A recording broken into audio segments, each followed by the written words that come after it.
Thank you very much. It's a pleasure to be here. I haven't been to the University of South Florida before, so I've had a very good time today meeting the faculty, meeting some of the students, and just what's not to like.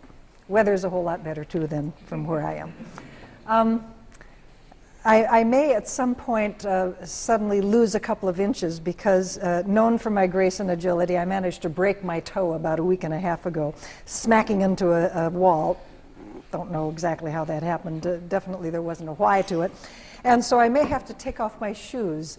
So hopefully nobody will notice if suddenly I sort of slump a couple of inches here. But so I want to talk tonight about the critical thinking bills that have cropped up over the last half a dozen or so years here in Florida. And my perspective is that these are really a backdoor way of getting creationism into the curriculum. So they are representative of a kind of legislation that we've seen around the country called Academic Freedom Acts. And indeed, these Academic Freedom Acts are creationism du jour. It's the latest salvo in the effort of creationists to get their views into the public schools. I'm going to talk about evolution, although I'm not going to talk directly about evolution. I'm not really going to be doing a science lecture. But people tend to not really understand what evolution is. I had a very interesting conversation with a science professor who told me an anecdote of a student who came to see him very upset after the first day of class in this biology course, where the student felt that it was very offensive that the professor would be talking about evolution all the time, and that the textbook would be talking about evolution all the time. And the student was just a gratuitous use of the term, when you could talk about change, or you could talk about development, you could talk about something. And what that caused me to reflect upon is the definition of the word evolution to an awful lot of Americans is not the same as the definition of the word evolution to those of us in the sciences, to those in science education, to people who are science fans and have read about science, have read about evolution. To that student, I infer the definition of evolution was very similar to that of some students encountered by a physical anthropology colleague of mine. I won't tell you the state, but it wasn't too far from here. She was teaching in a community college introductory physical anthropology class, and I assure you, my friends, that if you get evolution nowhere else in the curriculum, you will get it in anthropology, because it just starts and stops everything we do in physical anthropology. It's the core of our discipline. And so this being a university class, she just marched right on and taught it. That's what you do in physical anthropology. And after a couple of weeks, she noticed a couple of students were looking kind of curious. And they came up to her after the lecture and they said, well, of course living things change through time. Of course species change through time. You mean that's evolution? We thought evolution meant you can't believe in God. That is a definition of evolution in the minds of many people. And that is not how we don't define evolution as you can't believe in God any more than we define thermodynamics as you can't believe in God. Instead, the definition of evolution is really a three-part idea. And this is all I'm going to say about science. I'll just do this little bit, and then we'll talk more about the politics and the other crazy things that have happened in this state and elsewhere. You're not alone. The big idea of evolution is that living things have common ancestors, what Darwin called descent with modification. It's not just any old change through time, it is common ancestry. We study evolution by looking at the processes or mechanisms of change, and obviously natural selection is very important in this, but there are other processes and factors that affect evolution, that help bring it about or that influence its path through time. And we also study evolution by looking at the patterns of evolution. How has the tree of life branched through time? What are the phylogenies or the lineages that are related to other ones, and how has this splitting and branching of lineages that we call evolution taken place over time? The patterns of evolution are very important. They're very interesting. It's what paleontologists tend to do. But all three of these components of evolution are really independent. And it doesn't matter what the pattern of evolution is. It doesn't matter if, say, dinosaurs gave rise to birds, or whether dinosaurs and birds had a common ancestor, or which particular fossils are relevant to the evolution of whales, which fossils are relevant to the evolution of humans. All those pattern kinds of issues are studied independently of what the mechanism of change is. So it doesn't matter whether natural selection or something else was involved in producing these changes. People who study the pattern of evolution are concerned about the tree of life and how we can understand it better. And even the big idea of evolution is independent of the mechanisms and independent of the pattern. So we really have to look at all three of these components of evolution as being independent. Notice in none of these is there the idea that you can't believe in God. Some people look at evolution as encouraging that particular philosophical view, but there's nothing in evolution per se that would require you to give up your faith, or that would in fact even encourage you to do so. I seem to have lost my cursor. Could you give me just a moment here while I see if I can rescue it? Because it would certainly be better if I could actually find my way around this. All right, don't go away, boys and girls. We are going to have to... All right, hang on. You weren't going to do anything for another minute or so anyway, right? You were just going to stay right there? Good. As long as you're happy to just stay right there, and then I'll just come right back again. And there's my little cursor. Oh, goody. Thank you. Ha! Fooled it.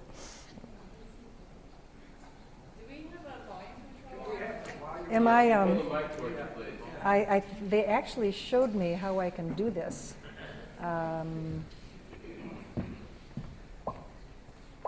These little, that's the podium mic. You want to keep beating away at that, and I will talk a little.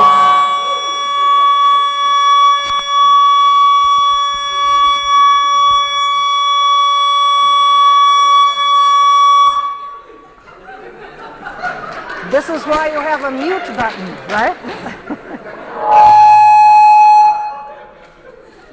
How about if it's probably this mic, I'll move way away.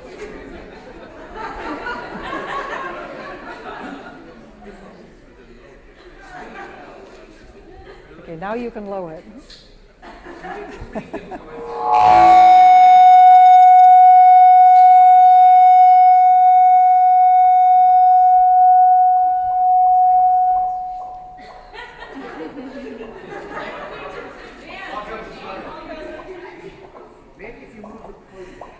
All right, now, stop.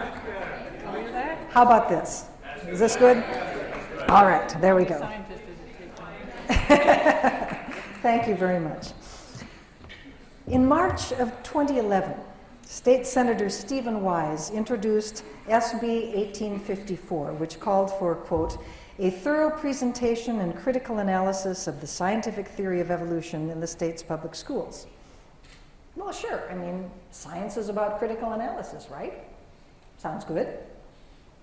Why then did the Florida Citizens for Science, the Florida Academy of Sciences, and most of the newspaper editorial writers object to Mr. Wise's bill, calling it an effort to get creationism into the classroom? Perhaps because Mr. Wise had submitted a very similar bill, SB 2396, in 2009. In reference to that bill, Senator Wise commented, if you're going to teach evolution, then you have to teach the other side so you can have critical thinking. But neither the 2011 nor the 2009 bills occurred in a vacuum. To understand where these bills are coming from and what they mean, we need to go back to the controversy over the Florida science education standards. Florida first adopted science education standards in 1999. In 2000, the conservative Fordham Foundation issued an analysis of the coverage of evolution in state science education standards around the country. Florida, unfortunately, got below an F. Florida got not even failed. Like only a handful of other states, the E word didn't even appear anywhere in the standards. In 2005, a group of eminent scientists, again on behalf of the Fordham Foundation, rated science standards in the United States in all disciplines, not just evolution, and concluded that Florida's science education standards were substandard. As the comment says here, it's a good thing that Florida is reworking its science standards. Florida got an F. They moved up from below F, I guess. And coverage of evolution was one of the weaknesses. But they felt that the science standards were actually not very strong overall.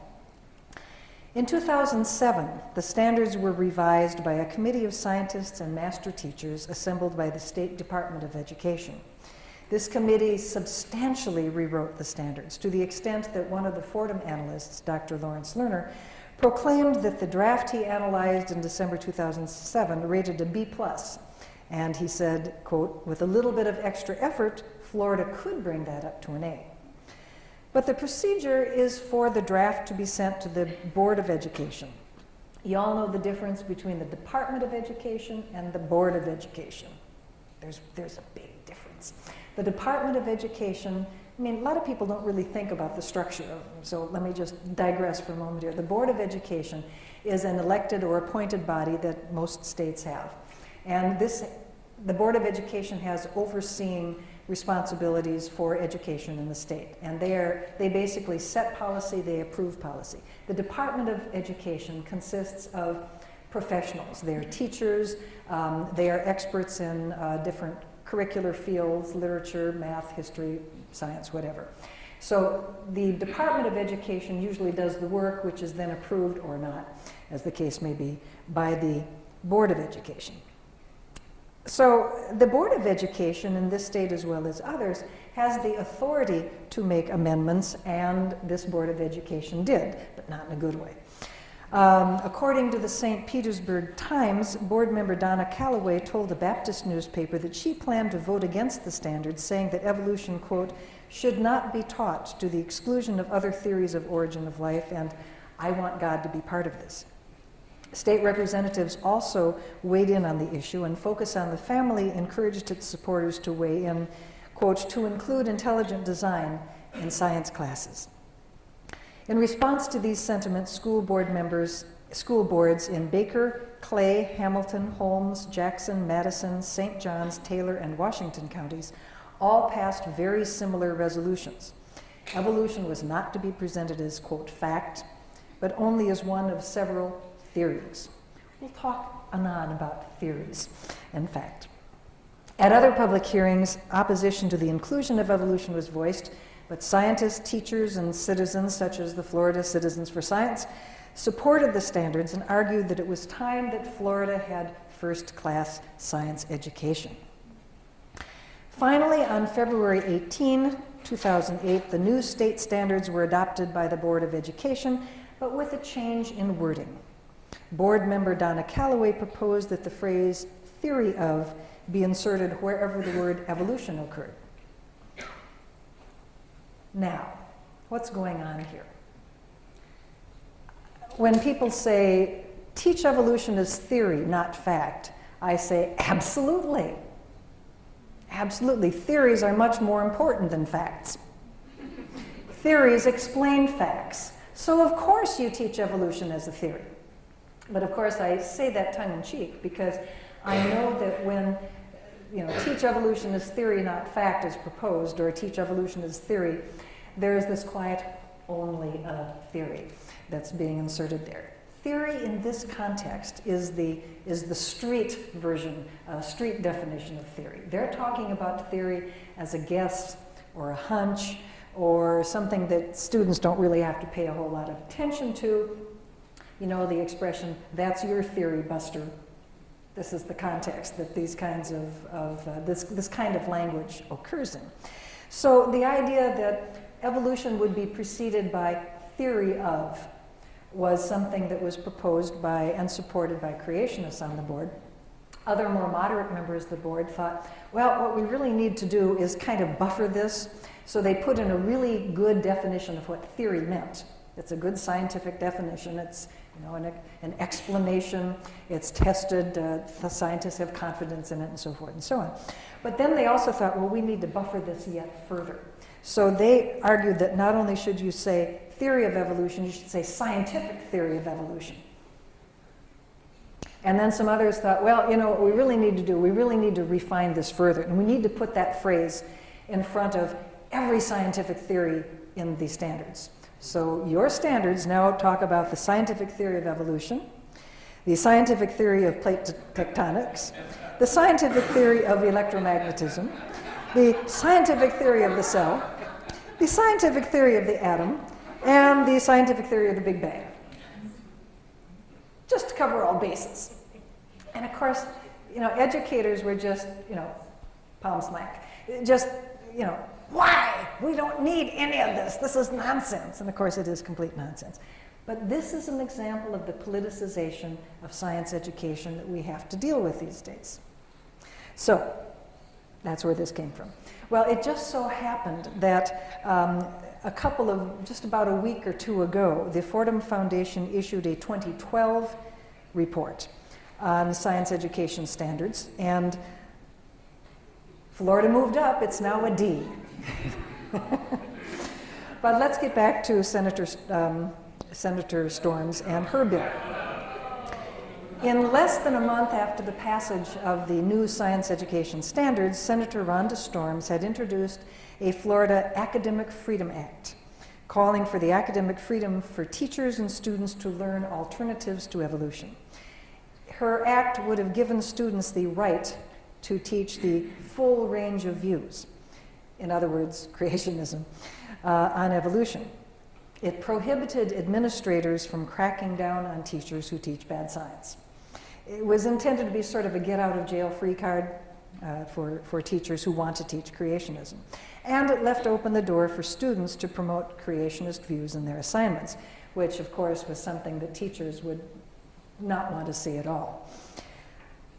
The Academic Freedom Act that Rhonda Storms proposed was not a new idea. In fact, it had a predecessor in Alabama, which had been trying since 2004 to pass a bill with a similar title. And the history of the Alabama law helps to shed a little bit of light on the Florida situation. The Academic Freedom Act in Alabama was first submitted in 2004, and this was a permissive and protective approach that would allow teachers to teach the alternate theories. Supposedly, teachers were being discriminated against if they tried to teach alternate theories to evolution. The alternate theories to evolution, of course, is creationism. And you're not being discriminated against if you break the law. It happens to be against the law to to advocate creationist views in the public schools. That's what the First Amendment Establishment Clause is all about. And courts have held, district courts and appeals courts and the Supreme Court has held over and over that advocating creationism or creation science and intelligent design in the public schools is religious advocacy, and that is, in fact, unconstitutional. So it is not discrimination if a teacher is told by a district, stop teaching creationism. But for some reason, the Alabama legislators felt that teachers were somehow being discriminated against if they were trying to teach something other than evolution. The executive director of the Alabama Education Association, Mr. Paul Hubbard, was quoted as saying that he didn't know of a single incident of a teacher experiencing such discrimination. The sponsor of the bill was upright about his intention to encourage the teaching of creationism without using the term. The sponsor said, quote, "This bill will level the playing field because it allows a teacher to bring forth the biblical creation story of humankind." Loose lips sink ships. Representative Jim Carnes was quoted saying, quote, "Evolution is one theory, creation is an alternate theory." So the whole purpose of this bill was to try to slip creationism in. Well, why didn't they just try to pass a bill telling teachers to teach creationism? Because in 1987, the Supreme Court had ruled in Edwards versus Aguillard that teachers cannot teach creationism or creation science. This is unconstitutional by the First Amendment. So since Edwards, creationists have been trying to find alternatives to the straight-up teaching of creation or creation science. And they believe that they found a loophole in the Edwards versus Aguillard decision. Justice Brennan wrote the decision, and he wrote that teachers are free to teach any and all scientific theories about the origin of mankind. Now, any and all scientific theories. Brennan was very clear that this had to be done in a secular manner. Creationism, contra the Alabama state legislators, was not a scientific theory. It was not an alternate to evolution. It was perfectly fine for teachers to teach scientific alternatives to evolution, and absolutely, that is certainly the case. Just for fun, I know I recognize a lot of faces of people I talk to during the day. How many of you are scientists, have scientific training? Just for fun, I won't call on you. You can leave your hands up, boys and girls. And don't fear, leave your hands up. Thank you. Now, leave your hands up. See? No, you're trying to sneak. Just humor. Your hands up. The hands up. There's quite a few hands up, as you see. Okay. Leave your hands up if you know of an alternative scientific explanation to evolution. There aren't any alternate scientific explanations to evolution. When it comes to science, evolution is the only game in town. And that is what Brennan was referring to. It was a hypothetical. If there are scientific alternatives, of course, teachers can teach them. Bingo. But they can't teach creationism. It is not a scientific alternative, and there's no secular purpose for teaching this, which is how the law works on that. So, you know, remember, creation science was the original scientific alternative to evolution, and that got shot down in Edwards. And so intelligent design was sort of elevated, shall we say, to being the next new scientific alternative to evolution. So the idea of promoting intelligent design cropped up very quickly after the Edwards decision. But in addition to the Edwards decision, which Brennan wrote, there also was a dissent by Justice Scalia. And Scalia wrote that the people of Louisiana are entitled to have whatever scientific evidence against evolution there is. So the idea of teaching, well, let's see, we can teach alternative scientific theories, or we can teach evidence against evolution. We have two ways we can approach this. And of course, neither of these were brand new in the anti-evolution movement. They'd always sort of been around there. But they sort of took on new life after the Edwards versus Aguillard decision. Now,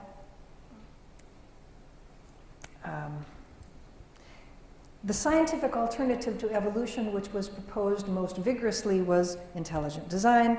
And then, of course, the idea of teaching evolution, but balancing it with the critical analysis of evolution, balancing it with teaching the strengths and weaknesses of evolution. In other words, the evidence against evolution. Okay, you scientists, we're going to do this one more time. Now, you were really good that first time. Let's see if you can, overcome your reluctance to raise your hand in public. I promise you I won't call on, I might call on you, but I won't call on you. Raise your hand, please, if you are a scientist or you've had graduate science training. Thank you very much. Grad students, you can raise your hands too. Good on you, very good. Leave your hand up if you know of any evidence against the inference that living things have common ancestors. Well, there we go again, boys and girls. There is no evidence against evolution as recognized in the scientific community. If you ask proponents of evidence against evolution, I can't go to the biology department, the geology department at the University of South Florida and get a list of things to teach. What do I teach? They will give you a list of the evidence against evolution. And it looks remarkably like what they used to call creation science. It's gaps in the fossil record, and the second law of thermodynamics refutes evolution. Ho-hum, it's the same old that we've refuted a long time ago. So the idea of teaching evidence against evolution is really just a way of repackaging the old creation science arguments. And the creationists were very quick to jump on the idea of evidence against evolution as a strategy. First of all, the strategy of teaching intelligent design fell by the wayside fairly quickly. In 2005, Kitzmiller versus Dover, Federal District Court, full disclosure here, my colleagues and I at the National Center for Science Education advised the plaintiff's legal team, the side that won, in Kitzmiller versus Dover, which was a decision that declared that the teaching of intelligent design was unconstitutional as well. And my former colleague, Wesley Ellsbury, sitting in the front row here, did yeoman work on William Dembski. Good man. So intelligent design as a scientific alternative to evolution fell by the wayside fairly quickly. That left evidence against evolution. And as I say, even right after Edwards, the idea of teaching evidence against evolution was something that was quickly embraced by the creationists. In the Institute for Creation Research publication, I apologize for a long quote, "In the meantime, school boards and teachers should be strongly encouraged to at least stress the scientific evidences and arguments against evolution in their classes. Not just arguments against some proposed evolutionary mechanism, but against evolution per se." And I want you to look carefully at the last clause there. Even if they don't wish to recognize these as evidences and arguments for creation. So in the mind of the creation science people, and I would also infer the intelligent design people, is this idea that evidence against evolution is really evidence for creationism. They even have a term for this. They call it the two-model approach, where they contend that there's only two possibilities. There's either evolution or there's special creation.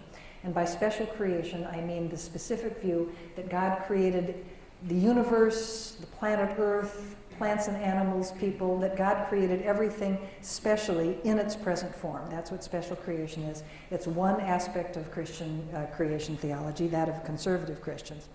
And so, because there are only two possibilities, they say, if you just disprove evolution, well, creationism wins by default. You don't have to come up with scientific evidence for special creation. You just disprove evolution because there's only these two alternatives. And of course, the logic is okay, if not A, then B, but only if the premises work. And of course, the premises quickly reveal that there's a whole lot more alternatives over there on the special creation side of things. If you manage to somehow disprove evolution, you don't prove special creation any more than you prove theistic evolution, which is another creation view.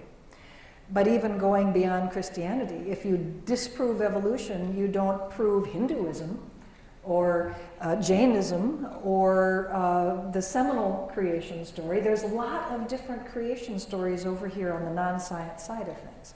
And so it turns out not to be a logical explanation after all. So, but this is where the mind of the creation science people are. That if you disprove evolution, you promote creationism. And of course, that was the whole argument for the Academic Freedom Acts. Anecdotal evidence that the approach of teaching that evolution is weak or incorrect, teaching the evidence against evolution, trying to denigrate evolution, can indeed have the effect of promoting creationism. In 2006, there was a controversy in the Southern California community of El Tejon, where a teacher was teaching an intercession course where students critically examined the strengths and weaknesses of evolution.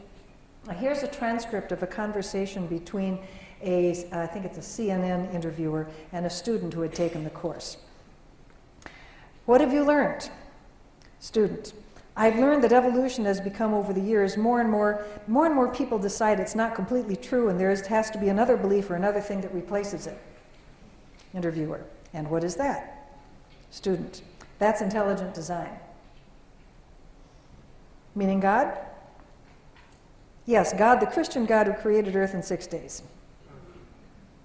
So I think the creationists probably are right in thinking that this dichotomous view that they have is shared by many students. So if a teacher presents evolution and then presents a lot of phony baloney evidence against evolution, a lot of the creationist arguments for why evolution is supposed to be weak science, I think students do end up thinking, oh, well, gee, if it's not evolution, what is it? Well, the only thing left is creationism. It must be creation and God in 6 days. So teaching evidence against evolution does indeed promote the creationist cause. The Academic Freedom Acts, which promote this kind of approach, have been very popular over the last half a dozen years or so. We have tracked at the National Center for Science Education close to 40 bills. This is only a selection. I haven't brought it up to date. But there have been close to 40 bills over the last, since 2004. And you can find out more about these on ncsc.com. The academic freedom bills, though, are very clever. This is a sample bill which you can find on the internet. The wording that they use is very positive. They're trying to advance science. They're promoting academic freedom. Raise your hand if you're against academic freedom. No, of course not. Everybody's for academic freedom. Raise your hand if you are against critical thinking. Of course, everybody wants their kids to be critical thinkers. They're playing our song, right? In this sample academic freedom bill, notice that a teacher cannot be fired, cannot be denied tenure, etc., for presenting the full range of scientific views regarding biological or chemical evolution. Now, we all know intelligent design is a scientific view. And even for many of the proposers of these bills, so is creation science. So they're not just saying, stick to the science. They're saying alternatives, and these alternatives are all from the creationist camp. In this bill, also, students cannot be penalized because they, quote, subscribe to a position on origins. This is the sort of thing that would just give teachers the willies, you know? You give an assignment, a kid writes a paper back that's just full of his own personal opinion about why he thinks evolution is dumb and why he thinks the Bible is correct, and on and on and on. And, you know, didn't answer the question, but how is the teacher going to grade that? If the teacher grades the paper down, the student's parent comes in and stands on his desk, maybe threatens to sue, it's just too much work. So what a lot of teachers will do in a situation like that is just roll their eyes and say, you know, got to spend an extra week on photosynthesis. We probably aren't going to get to evolution this semester. And evolution slips out of the curriculum through this kind of self-censorship because teachers are intimidated by laws of this nature. These Academic Freedom Act laws really do resonate with American values. This is actually one of my favorites. Let me teach, says the teacher. Why can't I supplement my science class with current articles and balanced discussion? Here's a little linguistic cue for you. If you ever see the word balance and evolution in the same paragraph, it's written by a creationist. I can almost guarantee you that, because those are the only people who are trying to balance evolution. And the kid says, let me think. And I love this. She looks like what she's maybe 7th grade or something like that. Why can't I be allowed to decide for myself what the truth is?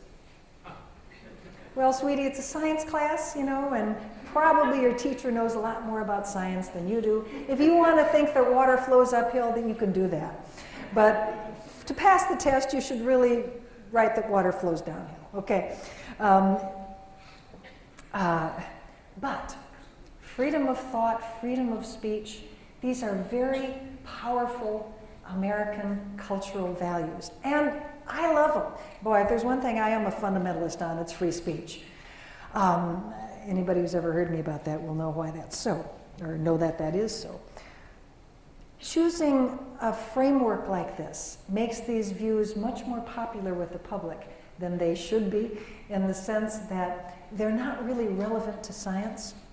Yes, science is this open way of knowing, And if you've got a better explanation for some aspect of the natural world, you have the free speech right, you have the academic freedom to take those ideas to your fellow scientists and arm wrestle them, and you either win or you lose, but it's a fair fight because you have to have evidence, you have to be able to test your explanation, you have to support it. Go for it. So science is an adversarial activity.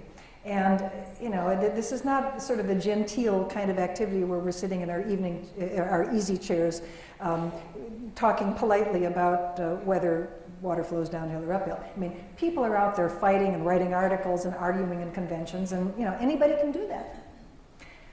But in order to be accepted by other scientists, in order for your hypothesis, your explanation to be accepted, you have to demonstrate that it works and that it helps us understand nature.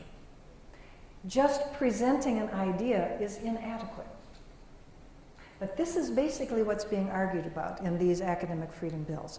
What is being proposed is that ideas that aren't part of the scientific consensus, that quite honestly have been evaluated and rejected, that somehow these ideas still, in the name of academic freedom, in the name of free speech, should be brought into the high school science curriculum when at the university level they've been rejected. Now, they talk a lot about fairness in this kind of area. This is unfair. This is unfair to all of the scientists who have worked hard to establish these theories, and it's unfair to the teachers who have to wrestle with ideas that are not part of the scientific consensus, in which there's really no good reason for them to teach to young learners who are just establishing the basics of their understanding. So for a lot of reasons, this is a very bad approach to education. But because they hang their ideas on such powerful cultural values like free speech and freedom of thought, they get a great deal further than they probably should. The Discovery Institute has not an academic act sample law, but it does have a petition that promotes the same idea. And obviously you will go blind trying to read that, so I have conveniently increased its size for you. Teachers should be protected from being fired, harassed, intimidated, or discriminated against for objectively presenting the scientific strengths and weaknesses of Darwin's theory. Students should be protected from being harassed, intimidated, etc., etc. Objectively presenting the scientific strengths and weaknesses of Darwin's theory. Well, it seems to me that if you believe that natural selection or, Darwin's theory, they mean evolution, that's another whole discussion. If you believe that evolution is weak science, then high school teachers are not the ones to adjudicate that decision. Take your arguments to the university professors and convince them. If you really do have a better explanation, it'll trickle down to the high school, but you don't start at the high school. You start with your peers, you start with other scientists. The Academic Freedom Acts, or Evidence Against Evolution approach, is a very clever one. In all of these bills, they never mention religion. Of course, that is to avoid the Establishment Clause of the First Amendment. They all stress free speech, academic freedom. And again, these are culturally very powerful ideas. They are protective bills for the most part. They protect a teacher from teaching creationism. This is because there have been a number of cases around the country from about 2000 to about 2006 where teachers have taught creationism. Their school districts have said, Fred, quit teaching creationism. And the teacher has sued the district for his, or her, they're all his, for his academic freedom, his freedom of speech, to teach creationism. In every case, the district or state courts have said, no, you can't do that. And so in every case, teachers who want to teach creationism have lost. These academic freedom bills are protective to try to do an end run around those kinds of cases, so that a school district would be restricted from telling a teacher, you are violating the First Amendment, quit teaching creationism, alternatives to evolution. So that's why they are protective.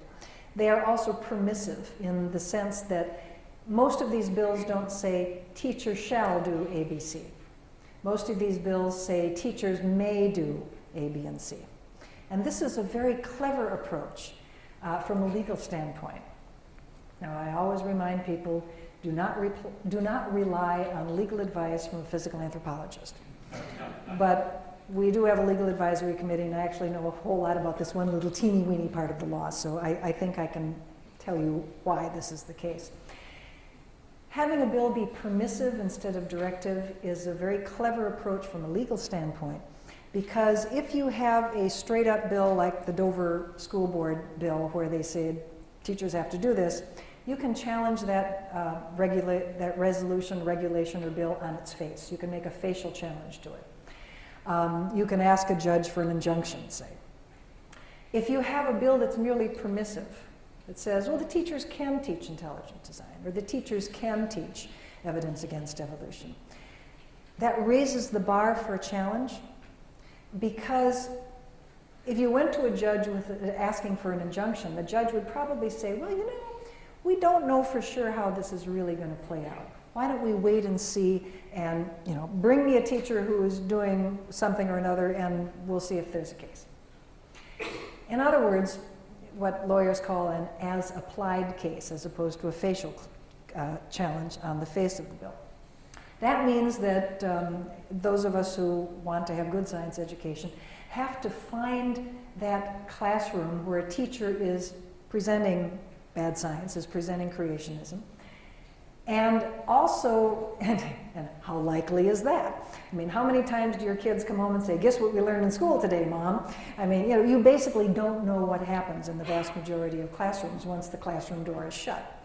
So you have to find the teacher, and then you have to find a student or a student in the upcoming, the next class, who's willing to be a plaintiff, who is standing to be a plaintiff, and who's willing to be a plaintiff.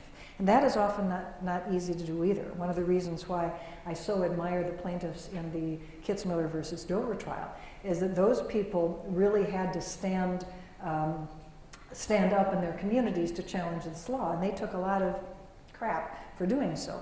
So a lot of people just don't want to put their kids in a position of being a plaintiff. So you have to, the bar is really raised considerably higher than it would be if you were just challenging a bill in its face, which is why they tend to be permissive rather than directive bills. So Senator Storm's bill was in the tradition of promoting creationism through the avenue of evidence against evolution, as were the 2009 and 2011 bills by Senator Wise. At NCSC, we often talk about the pillars of creationism. These are the three arguments that we find extant in the anti-evolution literature, whether creationism, creation science, intelligent design, whatever variant. It seems that whether it's a book or a pamphlet or a DVD or a letter to the editor, one or more of these arguments seem to crop up. The first pillar being that evolution is bad science. It is a theory in crisis. The second pillar is that evolution and religion are incompatible. And the third pillar is the fairness pillar, that if you teach evolution, it's only fair to teach creationism, intelligent design, evidence against evolution. It's only fair to balance it with the teaching of something else.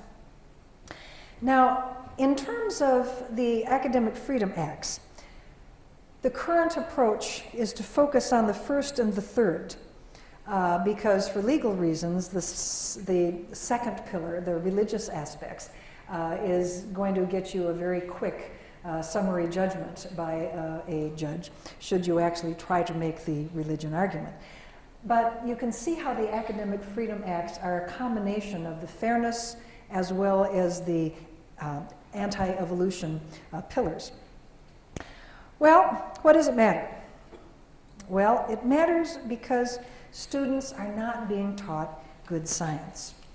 Most of the people here, I suspect, already know that evolution is really not a theory in crisis. The National Academy of Sciences, in its pamphlet Science and Creationism, wrote that scientists hold the theory of evolution as one of science's most robust theories. It's supported by a wealth of observational evidence and has successfully survived rigorous testing by scientific methods. And obviously I can burden you with quotations like this all day long from scientific associations, from famous scientists and so forth. But you don't have to take my word for it or even the Academy's word for it. what I would suggest, if you yourself doubt whether evolution is good, solid science, or whether you have a friend who doubts whether evolution is solid science, that you just go over to the science library, go over to the library on campus here, take a look at the science journals. Just pull out half a dozen or so science magazines, or Nature, or Cell, or one of the other big journals. And just pull up the table of contents and look through a half a dozen or so tables of contents. And just look at the titles of the articles and see if any of these examples of peer-reviewed research are questioning whether living things have common ancestors, which is what evolution is all about. Now, you will find lots and lots of articles in these journals, in these science journals, where scientists are debating the pattern and process. You find a lot of contention over the details, and that's true of any vigorous science, and evolution is a vigorous science. But nobody's really questioning the whether. Nobody's really questioning whether living things had common ancestors, the big idea of evolution. And that, of course, is what these academic freedom acts are all about. It matters also because the United States has a rather odd distribution of acceptance of evolution. When you compare the views of evolution of the general public to the views of evolution of scientists, you find a hugely disproportionate difference. In this study by the Pew Foundation in 2009, this is members of the American Association for the Advancement of Science, 97% of scientists agreed that humans and other living things have evolved over time. The percentage of the public that agreed on this particular survey, the survey that they did in parallel to the survey of scientists, was 61%. Oh, actually, that's much higher than it usually is in these surveys of the general public. So I don't know whether this is just a sampling error or what. But at any rate, it's still 30% difference between what scientists think and what the general public think. But it's probably even higher than that. If you look at surveys of views on evolution internationally, and yes, you're slightly going blind here. I will take that away so you don't try to read it. The question in this that John Miller and his colleagues asked was, humans evolved over earlier forms of animals, true or false? The blue is true, the red is false, the yellow is don't know. Okay, you're all squinting. Where are we? We beat Turkey! We might aspire to a little higher science literacy in this topic, perhaps. Nothing against Turkey. It's a fine country. I'd love to visit there someday. But, you know, we usually like to think of ourselves as being leaders in science. And that's why these kinds of bills matter. And that's why evolution education matters. And that's why science education matters. You may not be aware of the fact that United States laboratories and universities are disproportionately dependent upon smart young PhDs from foreign countries. If you walk into any research laboratory at this institution or any other institution, you're likely to find plenty of postdoctoral students from China, India, Korea, Germany, and elsewhere. Now, American science has benefited hugely from their contributions to our scientific dominance over the last several decades. Thank goodness we've had these smart young people from all over the world who have come to contribute to our scientific establishment here and help us make the discoveries that have made America strong and economically powerful. But guess what? Things are getting better in China, India, and elsewhere. And there's no reason for these smart young people to stay here and work on our biotech companies when they can go back to India or China or wherever they came from and build their biotech companies there and be with their families, people who are of their same culture. Who wouldn't? Makes a lot of sense. The United States has to start filling the science research pipeline with students from North America. We won't be able to depend upon foreign students forever. To do that, we need first-rate science education in our K-12 schools as well as in our universities. And we're not going to be doing that if we continue to politicize instruction by making the content of our curricula captive to elected officials with agendas. Citizens need to speak out. We get the government we deserve, after all, and in a democracy, the voters do have the last word. So I encourage you to support groups like the Florida Citizens for Science, the Florida Academy of Sciences, the Florida affiliate of the National Science Teachers Association, and other groups that stand for Florida students receiving a 21st century science education, not an 18th century one. And you'll find more information on this topic if you go to ncse.com. This little button over here that says News Alerts, you can get a free electronic newsletter, which is excellent. Comes out Friday, just a little bulleted list. You can follow the links, or you can read it when you have time, or you can delete it or whatever. You can get really depressed seeing what's going on. You can go to this news button here, and if you click at the news button, you will come to this page where you can sort by state or by year and find out a great deal about what's going on in the creationism and evolution controversy over the last several years. And we are a membership organization, so do consider joining. The National Center for Science Education, key people here are Glenn Branch, the deputy director. He's the one that does that really, really good Friday electronic newsletter that people all over the country really rave about. Robert Lunn is our communications director. Peter Hess is our religious community outreach director. Josh Rosenow and Steve Newton are the flare-ups wranglers. They are the people who answer the phone when someone calls up and says, "What do I do? My principal is leaning on me because I won't opt out a student from learning evolution." And dealing with school boards and state legislatures, we all do to some degree, obviously. And Eric Mickle is our education director. If you go to our beloved Facebook, you will, of course, find that we are, in fact, on Facebook. And what Steve Gould is holding, and we're on YouTube, that's our YouTube site. Steve Gould is holding a most excellent biological bumper sticker that says, "Honk if you understand punctuated equilibria." Keep your expectations low on the number of honks. We go for quality over quantity in this regard. And many is the time, in fact, that I have been sitting at a red light and I hear this beep beep and I think, who's that jerk honking? It's a red light. Why are you giving me a bad time? And I look up in the rear view mirror getting ready to glower, and I see somebody going. They're just so, I understand. And what's really wonderful is to sort of look in the rear view mirror. And, the driver's kind of doing this, and the person next to him is going. That's hysterically funny if you're a biologist, but you know how many times, it's great. What can I say? And I also am on Facebook, and if you want to friend me, please friend me at Eugenie.Scott. There's a whole bunch of other Facebook Genie Scott pages out there, and this is the one, this is the real genuine article where I update, and if for some reason you're interested in my updates, this is where you get it. Okay. Thank you so much for inviting me for your Darwin Day festivities. I've enjoyed this group.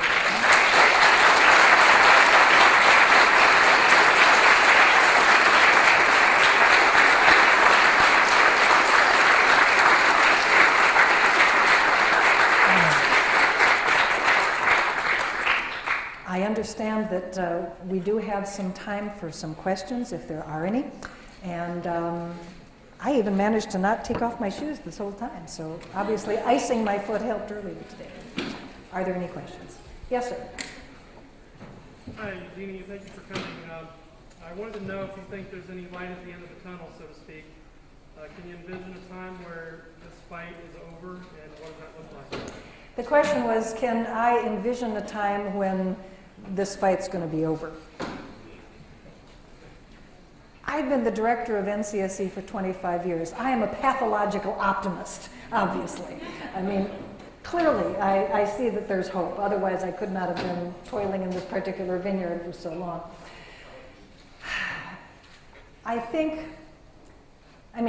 Okay.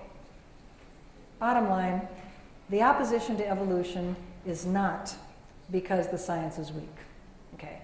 People don't go to school board meetings and line up 6, 8, 10, 12, 20 people deep to talk about how much they want to get evolution out of the standards or creationism in or something like that, because they're really concerned about the Cambrian explosion, right?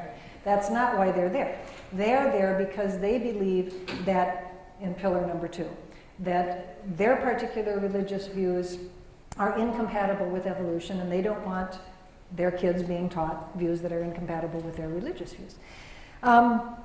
I'm sure that if there was such a thing as public education back in the time of Galileo, we would have had teachers showing up at school board meetings saying, I don't want my kids to be taught heliocentrism because it goes against my religious views. But, you know, if nothing else evolves, religion does. And Christianity has changed hugely over the couple thousand years that it's been extant.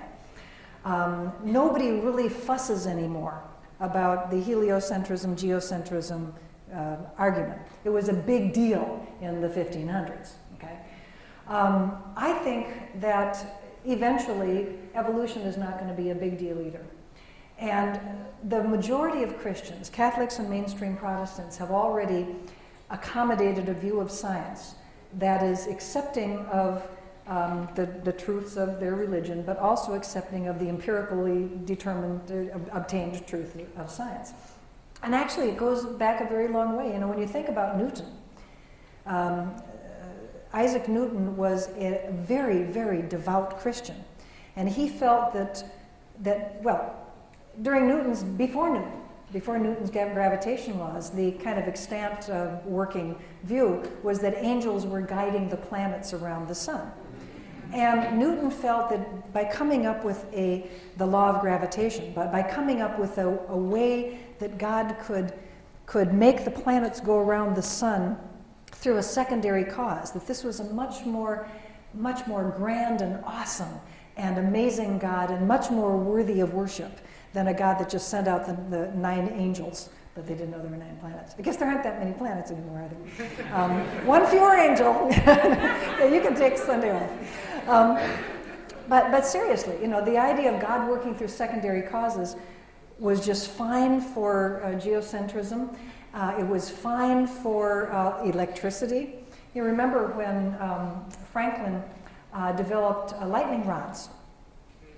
This was objected to because a certain component of the community felt that lightning was, you know, sent by God, and by putting up a lightning rod, you were somehow thwarting God's will, which made you wonder what God had against the Methodists, because the things that were hit most frequently in the colonial towns were the church steeples, which were the highest things in town. So, you know, I mean, they weren't thinking this through, especially when you come right down to it. But the idea of God working through secondary cause is something that's very strongly supported now in mainstream Christian theology. This idea of biblical literalism, of God having to directly create things, is something that's actually a fairly recent, it's, you know, less than 100 years old in North American Christianity. It's a product of fundamentalism and biblical inerrancy in that particular tradition. But no, I mean, I think, it's a longer answer than you really bargained for, but I really think that eventually Christianity will evolve to accept probably the view that they will come up with is that, you know, God works through evolution to realize his plan. So there's a religious reason for opposing global warming. That said, the percentage of global warming deniers who deny global warming for that reason is tiny. There's a much huger set of anti-global warming people, of global warming deniers, and they are not conservative Christians.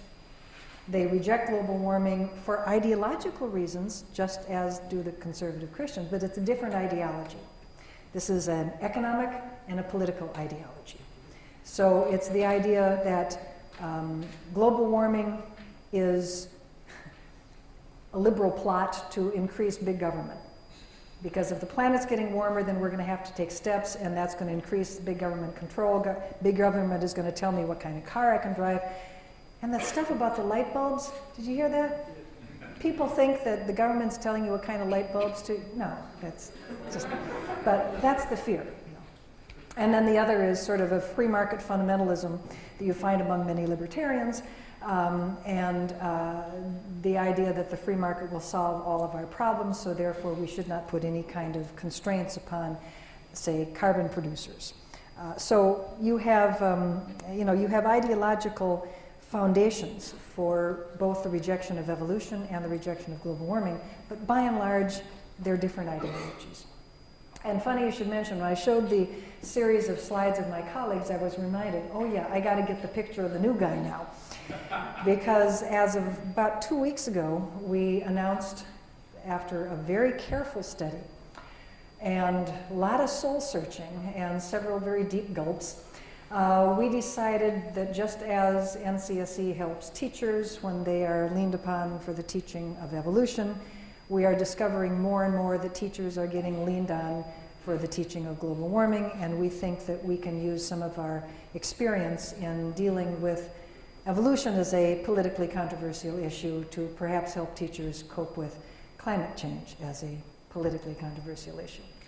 We see the parallels in that the scientific community is, well, you saw the 97% on the Pew poll. The science community is not questioning whether living things had common ancestors. This is a done deal. And when you look at the survey research on global warming, the survey research on scientists across the board is in the 90, people like me who are not climate scientists, is in the 90%, low 90% of scientists agree the planet's getting warmer, people have a lot to do with it. If you look just at climate scientists, if you look just at people who do research on climate science, the percentages are above 95%. So it looks to us that there's a scientific consensus for evolution. Teachers should teach it, and they should be able to teach it in an uncompromised fashion without political pressure. It looks to us like there's a scientific consensus on global climate change. Teachers should be able to teach this without compromise and without political interference. Now, maybe 2 weeks from now, 10 years from now, 50 years from now, day after tomorrow, maybe the consensus will change on either evolution or climate change. And if that happens, fine. Teachers will teach something different, because that's the way science works. It's not an ideology, it's not a belief, it's a changing set of explanations of how the world works, but the best explanations we have right now suggest living things had common ancestors, and the planet's getting warmer, and people have a lot to do with it. So we're taking on climate change. Like we needed to go from the frying pan into the fire, right? The frying pan was getting too comfortable, so we had to jump into the... We have a new colleague, Mark McCaffrey, and I will have his picture up the next time I give a talk, because you all got to meet him too. But check our website, because we've got a new button on the website, and it's kind of orange. It stands out, it's climate. And we have we'll be adding resources to that button more over the years. So, she says, one more question. Sir? Do you have notes or a PowerPoint on your afternoon presentation, like a 9-10 degree student? I have a PowerPoint, but I don't know how much good it would do you. Because one of the... Is there a way to access it? You can write me. My first thing that I pointed out when I was harassing the faculty and about how they should teach evolution better is that your PowerPoint should illustrate your talk, not be your talk. So basically, I have a lot of pretty pictures in my PowerPoint. Is there any kind of video or webinar access to it? I don't think so. I think you're out of luck. Apparently, there's going to be a video for this one, but you're here, so it doesn't matter. Thank you so much for coming.